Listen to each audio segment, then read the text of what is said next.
Czech counterintelligence has issued stark warnings of intensified espionage activity by Russia and China. Both countries are pursuing a long-term strategy of undermining the West, according to the Security Information Service. This, while Chinese spies and diplomats pose an extremely high risk to Czech citizens, Moscow has continued its hybrid warfare strategy to gain influence over this EU and NATO member. It says Prague's leafy botanic district is home to grand villas, diplomatic missions, the Russian embassy, and an excellent Russian-run cafe. "Thank you," I said to the waitress, as she laid down a pot of green tea and a slice of lemon tart. "You are welcome," she replied softly, in Russian accented Czech. I opened the 5-page 2017 BIS annual report and turned to the section on counterintelligence activity. For Czech citizens, the Russian diplomatic corps remains the most significant source of risk of inviting contact with an intelligence officer of a foreign power. The report reads, it highlights an extensive approach to the use of undeclared intelligence officers using diplomatic cover. Russia's embassy employs 44 accredited diplomats and 77 support staff, while another 18 people, including 8 diplomats, are employed at Russia's consulates in Brno and Karlovy Vary. The exact number of spies using diplomatic cover is known only to Moscow, but privately Czech officials believe it could be as high as 40%. In other words, they think many may be working for Russian intelligence, passing intelligence on to them. Around the corner from the cafe is a statue of Marshal Kolyv, the Russian general who liberated Prague in 1945 and went on to crush the Hungarian uprising in 1956. A brisk walk takes you through Pushkin Square, and onto Siberia Square, and the Russian secondary school. Nearby are the Russian Cultural Center, the Russian consulate, and the Russian embassy. Now a major headache for the Czech government. One diplomatic source, who spoke on condition of anonymity, said the supersized Russian diplomatic presence also posed a threat to neighboring Germany and Austria. The disproportionately high number of diplomatic cars registered to the embassy cannot be stopped or examined by police, and can travel easily around Europe's passport-free Schengen travel area. Who knows what they have got in the book? My source wondered, adding that Prague was now beginning to push back, denying new Russian requests for vehicle registration. What does Russia want from us? It's difficult to answer, said journalist Yaroslav Spurny, who's been writing about intelligence matters for 30 years. Partly its influence. They liberated us in 1945. They liberated us again in 1968. They still see us as their sphere of influence. So on that level, it's quite primitive, he explained. But we are also part of the EU and NATO. The Russian intelligence services know very well where the weaknesses are, which countries can be exploited. The Hungarians will. The relationship with the Prime Minister, Orbán, is not so straightforward. The Poles' relations with them will never be great. But with us Czechs it's different. They occupied us for 20 years. They know us. They know how things work. The BIS report also warns of frenetic Chinese espionage activity, particularly in technology.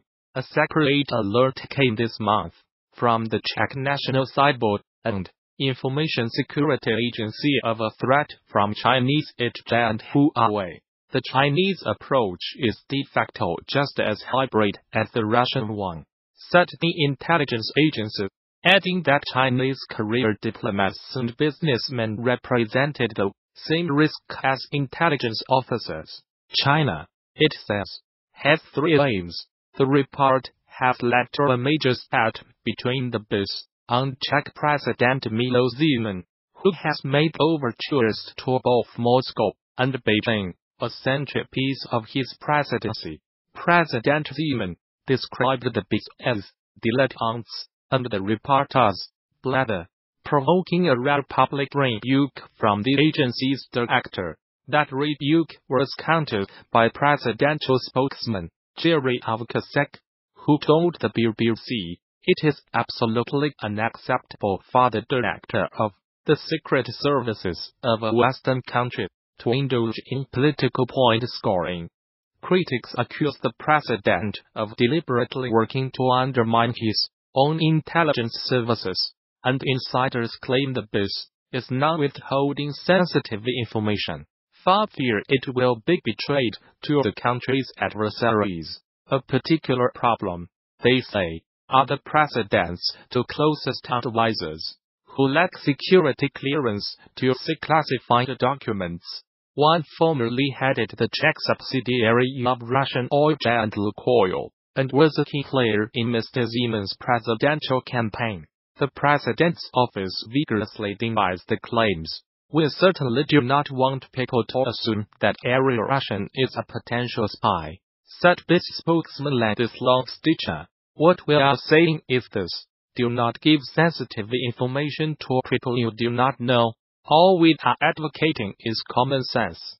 A popular tourist attraction has become the latest Chinese company to show solidarity with Huawei's chief finance officer, Meng Wanzhou, who was arrested in Canada on 1 December.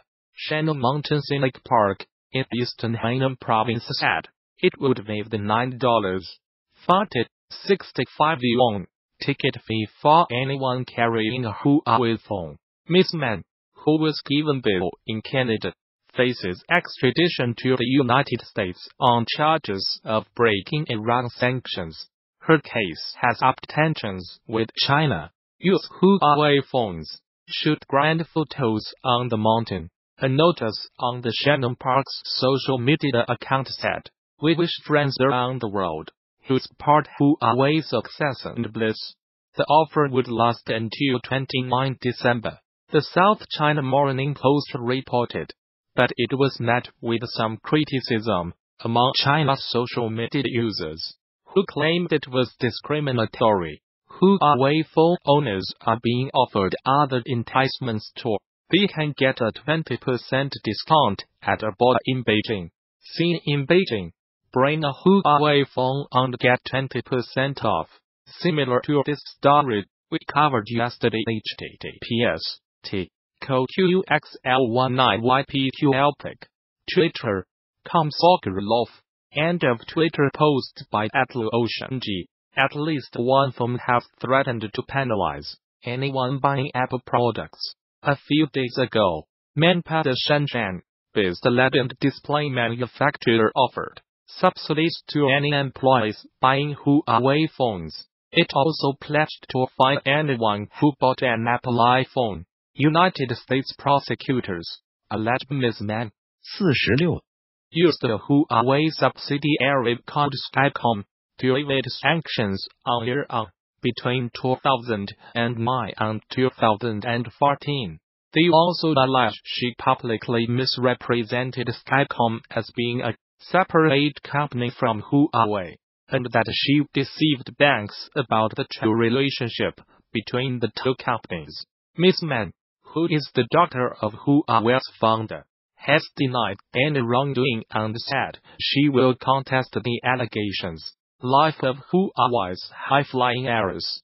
The United States has been investigating the Chinese telecoms giant, the world's second-largest smartphone maker, since 2016, believing that it used Skycom to bring United States manufacturing equipment and millions of dollars in transactions to Iran in violation of sanctions. Ms. Mann's detention comes amid an increasingly acrimonious trade dispute between Washington and Beijing. China is angry at her detention, saying she has not violated any laws. Beijing has threatened severe consequences unless Canada releases the executive. Since her arrest, Two Canadians, a former diplomat, under business might have been detained in China on suspicion of harming national security.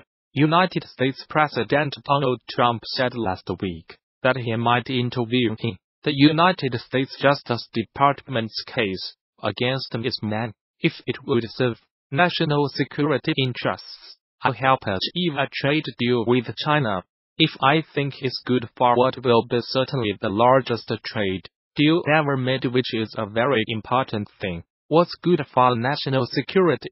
I would certainly intervene if I thought it was necessary, he told Reuters news agency. Canada reacted by urging Mr. Trump not to politicize the situation. Our extradition partners should not seek to politicize the extradition process or use it for ends other than the pursuit of justice, Foreign Minister Chrystia Freeland said.